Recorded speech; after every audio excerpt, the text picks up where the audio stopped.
G'day there, Ray Cochran here. In this week's video, I'm going to be going over the investment platform Pearler.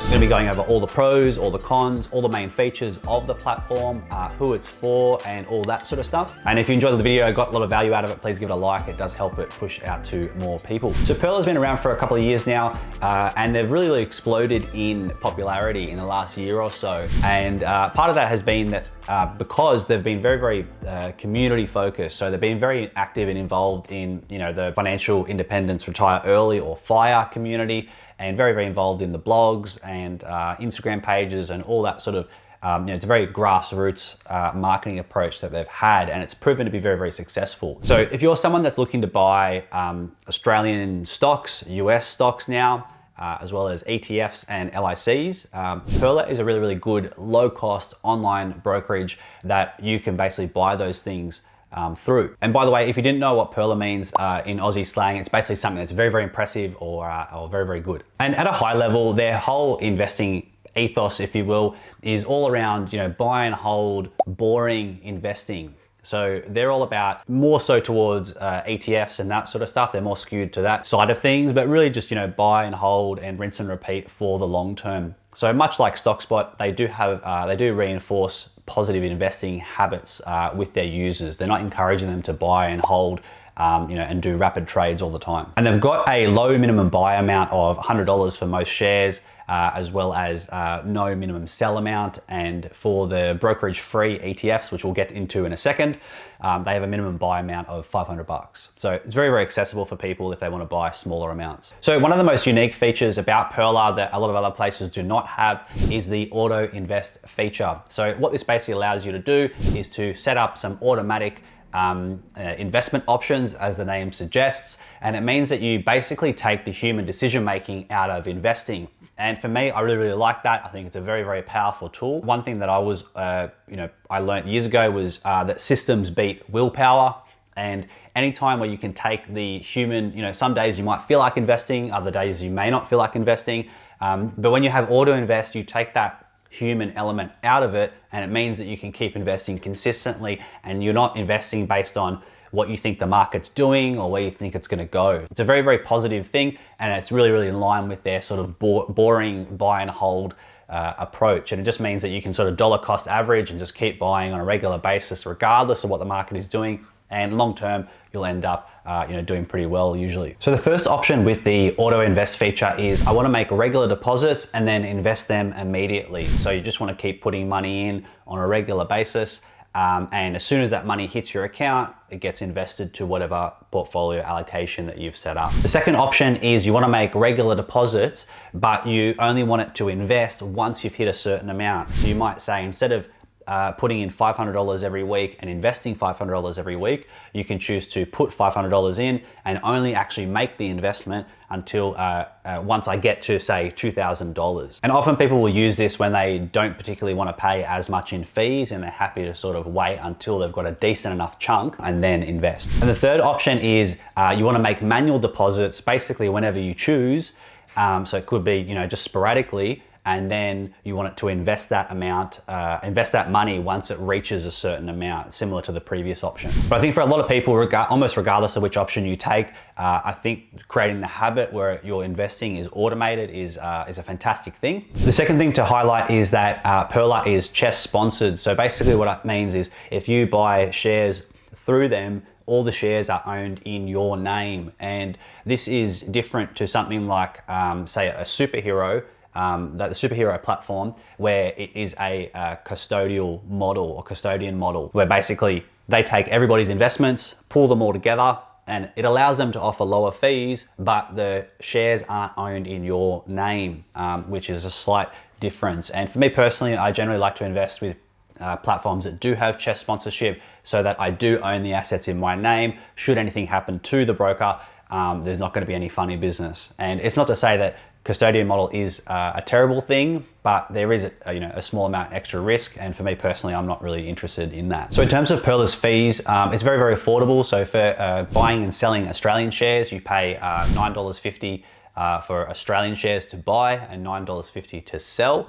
For US shares, which has recently been added to the platform, you pay $6.50 to buy and $6.50 to sell. And there's no maintenance, inactivity, or transfer fees along with that, which is good. And another important thing that Pearler does is they actually have brokerage-free ETFs. So they have 47, at the time of filming, 47 brokerage-free ETFs, and they are with 3 providers, Van Eck, eInvest, and ETF Securities. They really want to encourage long-term investing and not rapid trading, buying and selling, and all that craziness.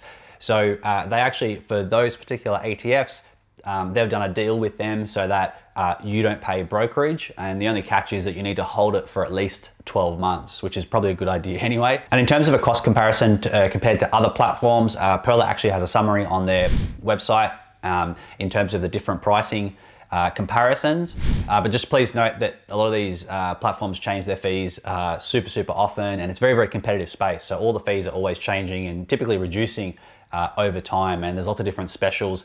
I know Stake has got some discounted trades, or they've got all these different deals coming out at the moment. So it's a very competitive space. So I wouldn't be surprised over the next few months that all these prices change quite a bit. The next feature that Pearler has, which a lot of other platforms don't have, is the community investing section.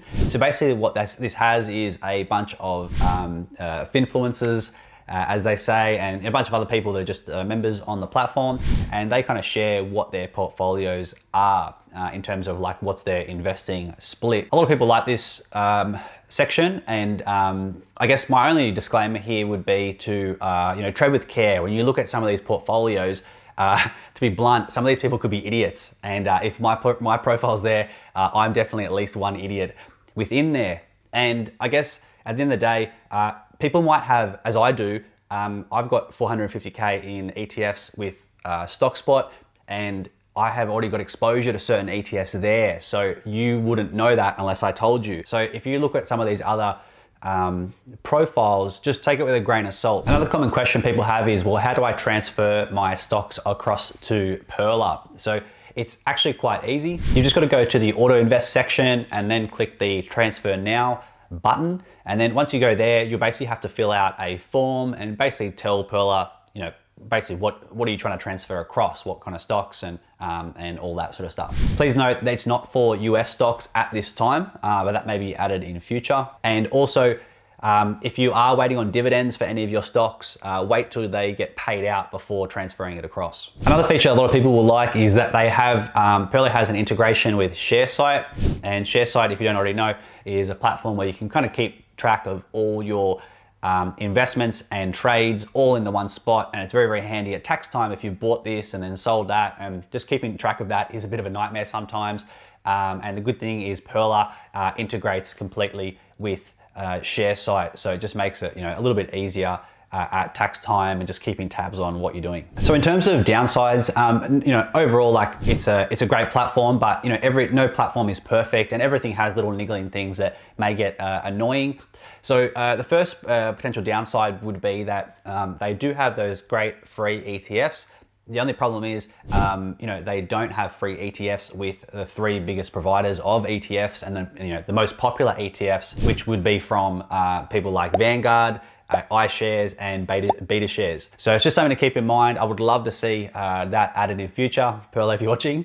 But I've heard also through the grapevine that people like Vanguard aren't very keen on giving big discounts or doing deals of that nature. So that's something to keep in mind. The second downside is the mobile app. It has been a little bit clunky, but to Pearler's credit, it actually is a lot better than it used to be. And one thing I will definitely give them credit for is how rapidly they're improving stuff. So anything that's annoying now probably won't be annoying in a few weeks or a few months.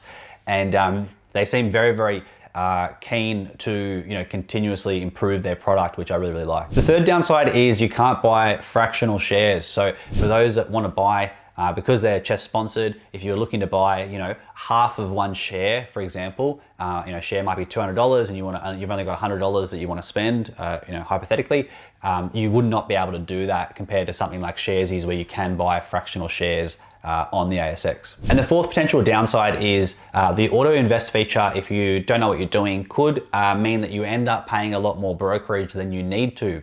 So say if someone set up auto invest and they made the auto investment for lots of small amounts and lots of frequent trades, to keep buying, in much smaller amounts, that could add up to the point where you actually do end up paying a lot of fees. They have added a investment frequency calculator to their website, which you can see there's a link in the footer on their website. So if you can plug in your numbers and say, I want to invest $1,000 a month or something like that, they can basically help you calculate what would be the most cost-effective way for you to do that. So in terms of how you actually set up your account, below this video, I'll have a link to go through to their website, and I'll have a discount code in there, which will give you a free brokerage credit. So you don't have to pay for that, which is awesome. In terms of how to set up your account, you go to their website, you will fill out your personal details, then you'll need to fund your account, so transfer some money in. They've recently added instant transfers, so you can send the money across instantly, which is awesome. Once you've funded it, then you can actually go buy some shares. You can also choose to set up auto invest at this point if you would like to. And they have template portfolios as well, so you can check those out on their website if you sort of want some starter ideas around the portfolio too. And then you're basically good to go, and you'll be able to buy, with relatively low cost, you'll be able to buy ETFs, LICs, US shares and Australian shares through Pearler for a relatively low cost. So if you're looking for a low cost online brokerage, I think Pearler is a great option for you to check out. If you have any questions, please let me know below, and yeah, I'll see you in the next video.